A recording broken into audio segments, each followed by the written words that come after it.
I'm sorry, but don't wanna talk.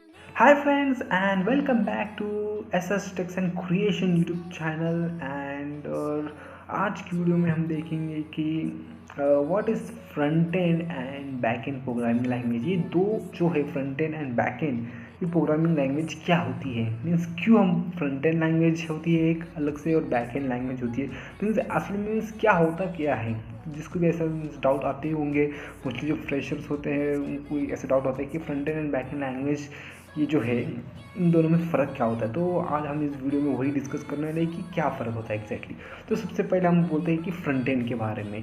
Front end क्या होता है कि फ्रंट एंड वो लैंग्वेज होती है जहाँ जो जो चीज़ पे सपोज अभी कोई हम लोग वेब एप्लीकेशन बना रहे हैं और उस जो वेबसाइट को हम जो विजिट करते हैं, जो यूज़र होता है जो वेबसाइट को देख रहा है अपने आंखों से, जो डिज़ाइन है, यहाँ लॉगिन है, लॉगिन स्क्रीन है, जो लॉगिन का बटन है, फॉरवर्ड पासवर्ड, जो चीज़ देख रहा है, तो उस चीज़ को जो चीज़ देख देख पा रहा है वो फ्रंट एंड लैंग्वेज से बनी होती है, और जो चीज़ नहीं देख पाते हैं वो बैक एंड से बनी, बैक एंड प्रोग्रामिंग लैंग्वेज से बनी होती है। तो फ्रंट एंड से मतलब क्या है कि अभी अभी ये जो लॉगिन बटन है, यहाँ यूज़र नेम है, यहाँ पासवर्ड है, लॉगिन है, ये जो बनाया गया है वो किससे बनाया गया होता है, वो फ्रंट एंड लैंग्वेज से बनाया गया था, मतलब HTML से बनाया गया होता है। उसको डिज़ाइनिंग करने के लिए CSS यूज़ किया जाता है, या फिर कोई लाइब्रेरी होती है JS की, जावास्क्रिप्ट की, तो या फिर बूटस्ट्रैप, ये सब मिला के बूटस्ट्रैप इसलिए यूज़ किया जाता है कि वो वेबसाइट रिस्पॉन्सिव बने, मतलब वो वेबसाइट किसी भी डिवाइस पे ओपन होए, मतलब चाहे वो PC पे ओपन होए, या फिर जो मिनी जो होते हैं, मिनी जो लैपटॉप या फिर उस साइज़ में ओपन होए, टैबलेट में ओपन होए, मोबाइल में ओपन होए,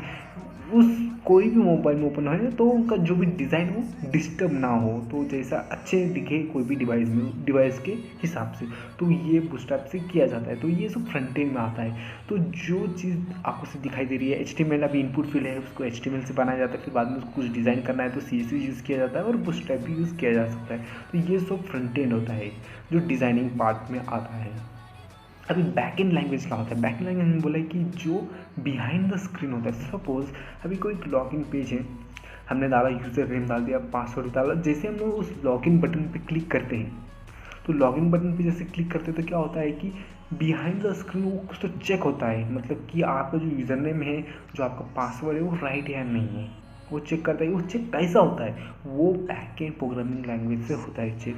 तो बैक एंड प्रोग्रामिंग लैंग्वेज क्या करता है कि जो भी इनपुट आपने दिया है, यूज़र नेम और जो भी पासवर्ड आपने जो दिया है, वो लेता है फॉर्म में का, जो भी लॉगिन फॉर्म में का, और वो लेके चेक करता है कि वो राइट है या नहीं। तो यहाँ क्या होता है, यहाँ एक हर एक चीज़ का ये होता है कि डेटाबेस बहुत इंपॉर्टेंट पार्ट होता है हर एक वेब एप्लीकेशन में, क्योंकि क्या होता है कि जो भी आपकी जो लॉगिन डिटेल्स होते हैं, या फिर आप जब लॉगिन करने से पहले आप रजिस्टर करते हो, तो रजिस्टर करने के बाद जो भी डिटेल्स आप फॉर्म में भरते हो, रजिस्टर जैसे name, email ID, phone number, address, जो भी है, वो डिटेल्स DB मीन्स डेटाबेस में जाके स्टोर किए जाते हुए, तो डेटाबेस में ऐसे डिटेल्स ऐड किए जाते हैं एक। तो फिर क्या होता है, जैसे आप लॉगिन फॉर्म में एक बार ऐड हो गया, आपने जो यूज़र नेम पासवर्ड डाल दिया आपका, तो क्या होता है, बैक एंड प्रोग्रामिंग लैंग्वेज क्या करता है कि आपका जो ले लेता है यूज़र नेम पासवर्ड, जो भी फॉर्म में से आप लॉगिन फॉर्म में से भर रहे हैं, और उसके बाद वो क्या करता है, डेटाबेस से ये यूज़र नेम और पासवर्ड का कोई डेटा है या नहीं वो चेक करता है। तो चेक करने के बाद उसको जब वो डेटा मिल जाता है, तब आपको लॉगिन सक्सेसफुल बोल के किसी जो पेज है, लॉगिन होने के बाद वो पेज पे लेके जाता है। इफ़ इन द केस वो डेटा उसको डेटाबेस में नहीं मिला, मतलब आपने रजिस्टर ही नहीं किया, मतलब इसका मतलब तो नहीं मिला, तो वो बोलता है कि user name password is wrong, या फिर जो भी मैसेज दिखाना है वो दिखा देते हैं हम लोग। तो इससे क्या होता है कि ये टेक्निक होता है। और जो चेक करने का जो पोर्शन है, पासवर्ड राइट है रॉन्ग, ये सब चेक कर रहा कहाँ हो रहा है, बैक एंड प्रोग्रामिंग लैंग्वेज में हो रहा है। बैक एंड प्रोग्रामिंग लैंग्वेज बहुत सारे होते हैं, जैसे कि हम बोल सकते हैं PHP है बैक एंड प्रोग्रामिंग लैंग्वेज होता है, जावा, ऐसे बहुत सारे जो बैक एंड प्रोग्रामिंग लैंग्वेज होते हैं। तो उस बैक एंड प्रोग्रामिंग लैंग्वेज को हम यूज़ कर सकते हैं। डेटाबेस कौन से होते हैं, बहुत सारे डेटाबेस होते हैं, जैसे कि MySQL होता है, SQL डेटाबेस बोल सकते हैं, PGSQL डेटाबेस भी होता है, और ये सब ये डेटाबेस होते हैं। तो होरके होते हैं, MongoDB भी एक डेटाबेस होता है, और फायरबेस भी एक डेटाबेस होता है, उसमें हम लोग डेटा स्टोर कर सकते हैं, लाइव डेटाबेस बोलते हैं हम लोग उसको। वैसे बहुत सारे डेटाबेस, मोस्टली हम लोग MySQL या SQL इस टाइप के डेटाबेस ही यूज़ करते हैं। तो ये एक मेन कॉन्सेप्ट होता है। तो इसके थ्रू अभी आपको तो आइडिया होगा कि फ्रंट एंड प्रोग्रामिंग लैंग्वेज क्या है और बैक एंड क्या है। फ्रंट एंड वो जिसमें हम लोग डिज़ाइन बनाते हैं, जैसे कि HTML CSS, ये फ्रंट एंड। और बैक एंड वो लैंग्वेज होता है जहाँ हम लोग कुछ एक्शन करते हैं, एक्शन या फिर कुछ अपना जो लॉजिक लिखते हैं, मेन लॉजिक, जिस चीज़ का लॉजिक वो लिखते हैं, वो हमारा बैक एंड प्रोग्रामिंग लैंग्वेज के थ्रू लिखते हैं। तो ये एक फ़र्क होता है। तो ऐसे बोल सकते हैं फ्रंट एंड लैंग्वेज को हम दूसरा नाम ऐसे बोल सकते हैं क्लाइंट साइड स्क्रिप्टिंग लैंग्वेज बोल सकते हैं। और जो बैक एंड लैंग्वेज उसको हम बोल सकते हैं सर्वर साइड स्क्रिप्टिंग लैंग्वेज।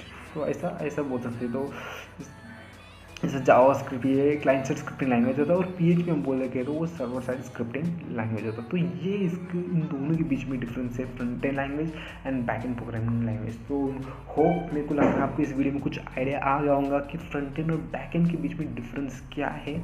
तो आपको कुछ अच्छा आइडिया आ गया तो भाई इस वीडियो को लाइक करना ना भूलिए, और हमारे चैनल को सब्सक्राइब करना ना भूलिए। तो जो नीचे जो लाल बटन है ना उसको ग्रे कर दो यार, क्लिक करके। तो और बेल आइकन को भी क्लिक करना ना भूलिए, क्योंकि हम ऐसे ही इंटरेस्टिंग वीडियो हम इस चैनल पर लाते रहते हैं, और कोडिंग रिलेटेड थे तो लाते ही रहते हैं। हमने बहुत सारे कोडिंग रिलेटेड वीडियो बनाए हैं, मोस्टली PHP लैंग्वेज के रिलेटेड हमने बहुत सारे वीडियो बना रहे और आगे बनाते रहेंगे। तो आप कमेंट करना ना भूलिए। तो आपको कुछ क्यूरीज है यानी कोडिंग रिलेटेड, तो आप मुझे कमेंट कर सकते हो, तो मैं डेफिनेटली उस पर आपको रिस्पॉन्स दूंगा, और जो भी सोल्यूशन है उसके आपकी क्यूरी पे तो ज़रूर दूंगा, या फिर इन द केस उस सोल्यूशन को हम वीडियो के थ्रू दिखा के आपको बताना पड़ेगा तो भी बताऊंगा मैं।